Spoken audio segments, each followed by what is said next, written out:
This is going to be an update video of my model railway layout. What I've done so far is change the lever system on this layout to be an updated version of it, because I've done a separated lever frame for the platform, with this platform here only. Originally, the home signal, well, I didn't have a home signal for the platform, but the starter signal and the points would be on this one. That used to be the points of the platform. This lever here used to be the siding. No, the signal, starter signal, is this one here. But now this frame here controls the platform, so this one controls the points, that controls the starter, and that's linked to this lever, so it operates on the home signal. It's a buckle 5.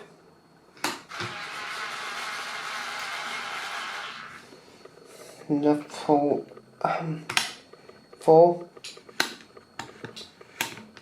Also, when that one's pulled out, like that, the points lock.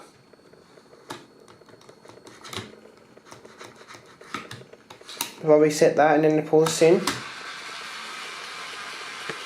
Once that's on, I'm done, the lever, that's the points movement, so you can't pull the starter signal off.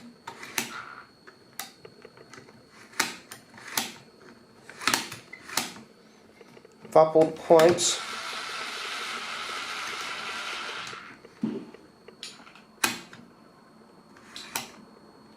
that's how it works.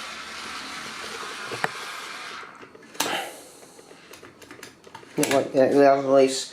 But I've nicknamed the station Searchlight Station box. I've written on there, but I haven't put the station signs up yet. But what I've done to the lever, it used to be for the starter signal, because I'm going to install a point motor to here, the catch point, and the point what's there for the head shunt. So I've also added the head shunt for the diesels, so if I run those end sets in, I can pull the loco up, uncouple, run into the head shunt here, and then run round the rolling stock into this track and come on the main, pull up behind the home signal and then come back into the platform. I'm going to add a point motor here. It's going to be controlled, this lever is going to control this point here underneath the V set.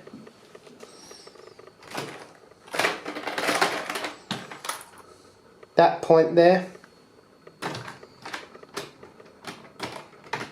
I'll come back once I've got the V set back on the track. I'm back now. I've also added an outer home signal. What's that signal there?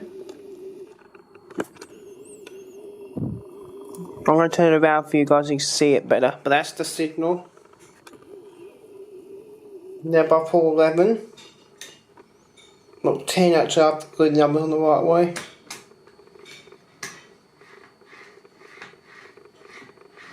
Change number 10 lever. I've got to change that number. So then put that one there, so I made a bit of a mistake. I just noticed it now. I've also added, I think I showed this in another video, but what I've also got on this layout was new, where was it? It's a guard's van.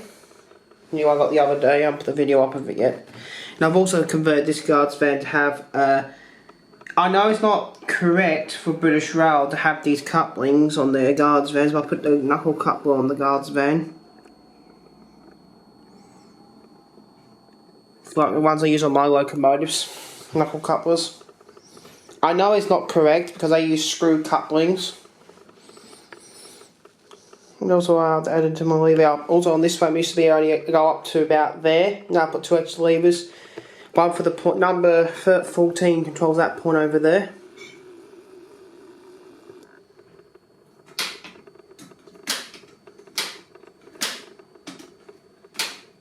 Number 13 controls the signal.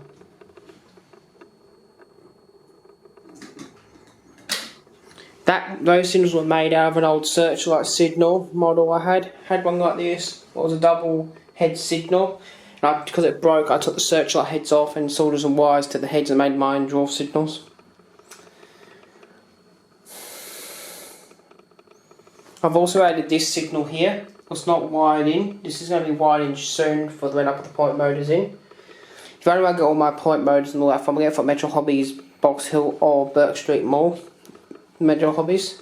This frame was I got from Metro, but I had to order this in from the UK. I had to wait about 5 months for this. I ordered it directly through Metro Hobbies from DCC Concerts, where they get some of their stuff from in there.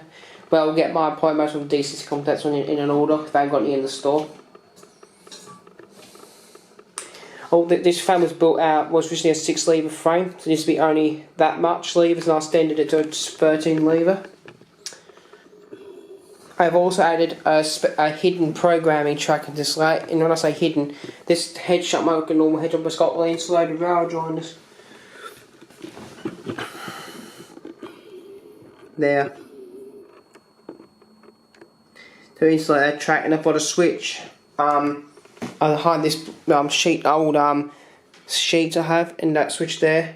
I've got to make gotta make a box for those switches, and when I flick the switch, it will isolate the whole layout. Just leave that to I can program a single locomotives in the layout. What else is new in this layout? Also, that's a motor I use. That's one of the motors I use, coal vaults. You won't be able to see it under there, but there's a coal vault there. It's called digital IP motors. You only use digital IP ones when you have a DC layout. You also can get similar ones to that. Well, 12 volt DC might work on a DC layout. They have to have a separate power supply with switches. I do have DC support motors. That one there is a DC one. Should be marked, to be honest. He says on the you won't be able to see it, but it says DC in on there. There's DC in on the top. There's a DC one. We may use those DC ones over DC 12 volt layout, but I used to have that, but I converted it all to DCC layout. But that's going to be my railway model update.